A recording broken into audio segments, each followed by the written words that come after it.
Assalamualaikum warahmatullahi wabarakatuh.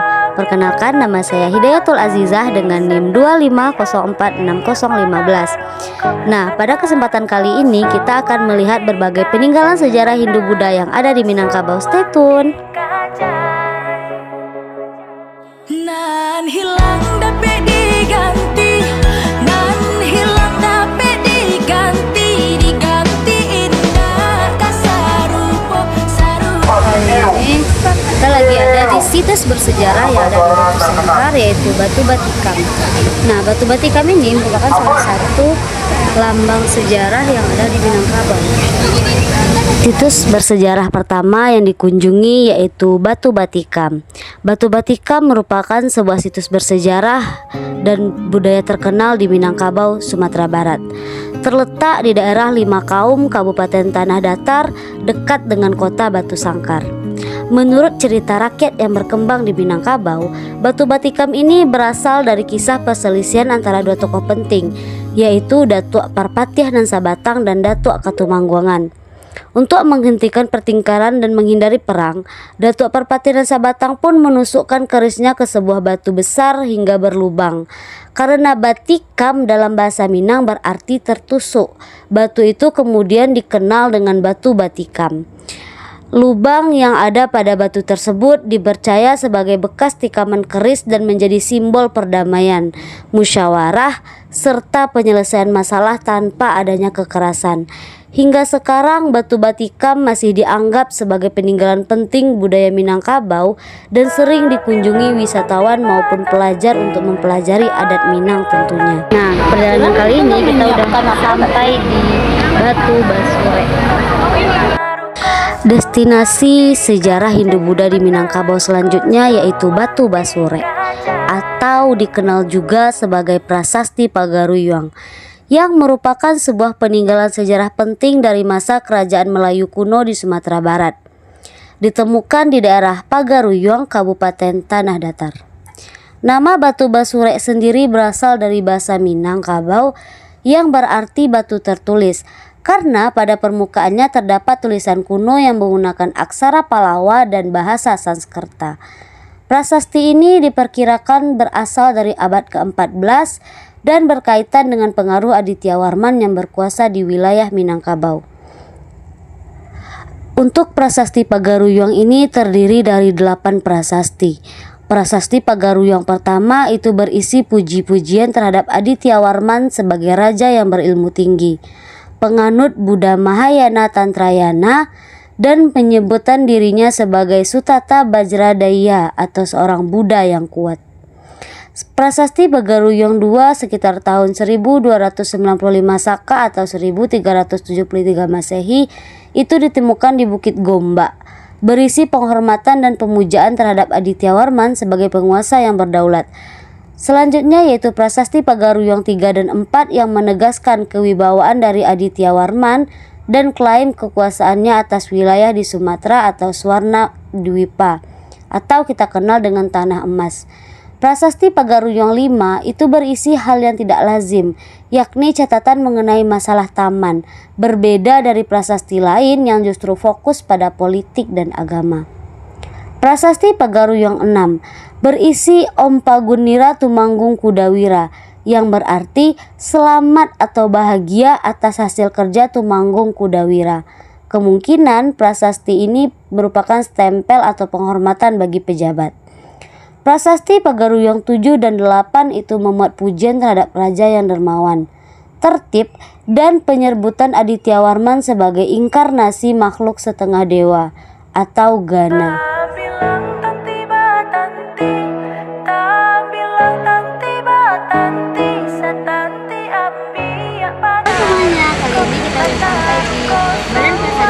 ini kita sudah sampai di Badan Pelestarian Kebudayaan Wilayah 11 yaitu di Batu Sangkar. Yuk ikuti.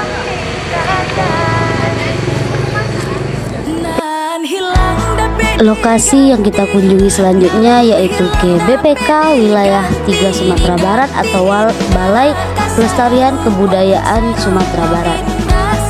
Merupakan sebuah lembaga di bawah Kementerian Kebudayaan yang bertugas untuk melestarikan dan melindungi warisan budaya di Sumatera Barat.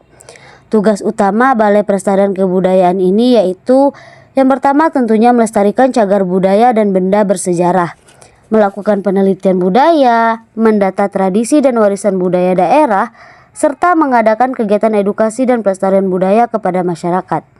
Lembaga ini juga ikut menjaga situs-situs bersejarah seperti prasasti, rumah adat, naskah kuno, tarian tradisional hingga peninggalan budaya Minangkabau lainnya agar tetap terawat dan dikenal generasi muda. Di Balai Pelestarian Kebudayaan Sumatera Barat ini, kami dari tim sejarah UNP disambut dengan sangat meriah.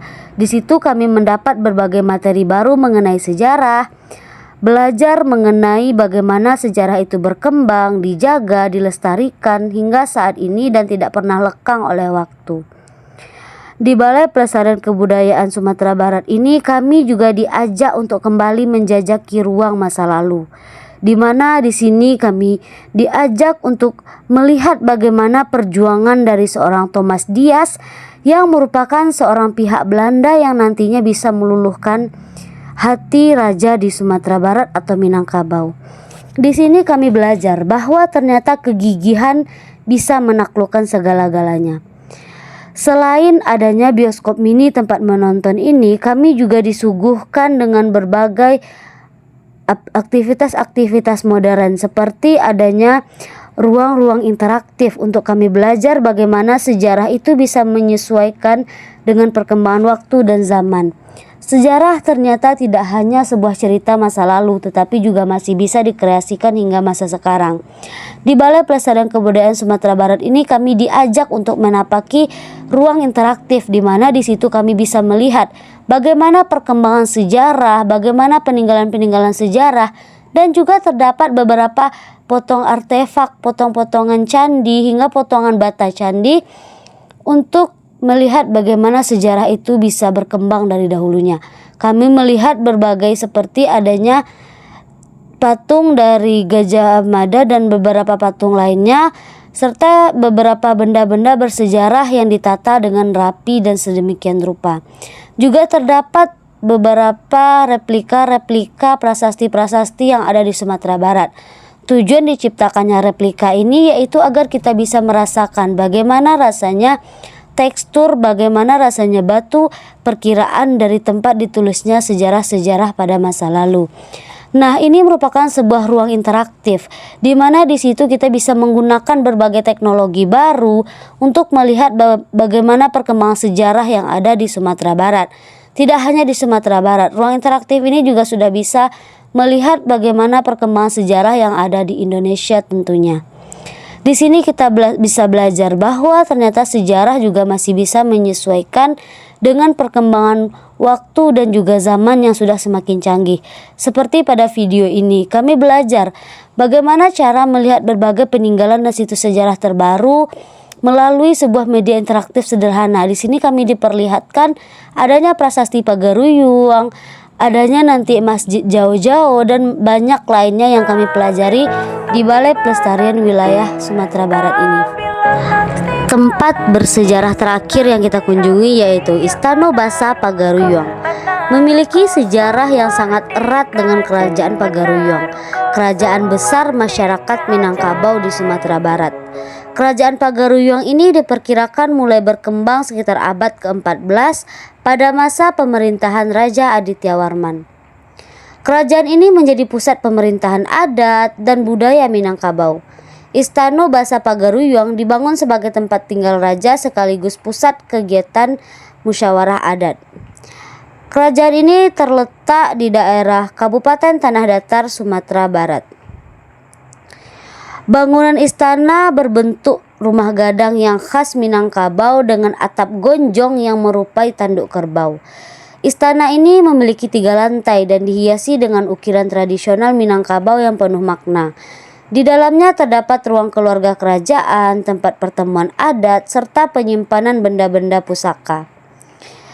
Menurut berita yang beredar, pada tahun 1804, istana asli Kerajaan Pagaruyung ini terbakar akibat perang dan konflik yang terjadi di wilayah Minangkabau, terutama pada saat Perang Padri. Setelah itu, bangunan istana beberapa kali dibangun kembali untuk menjaga warisan Minangkabau.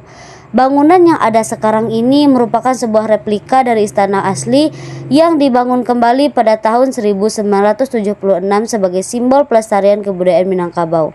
Namun, istana ini juga pernah mengalami kebakaran pada tahun 2007 karena sambaran petir.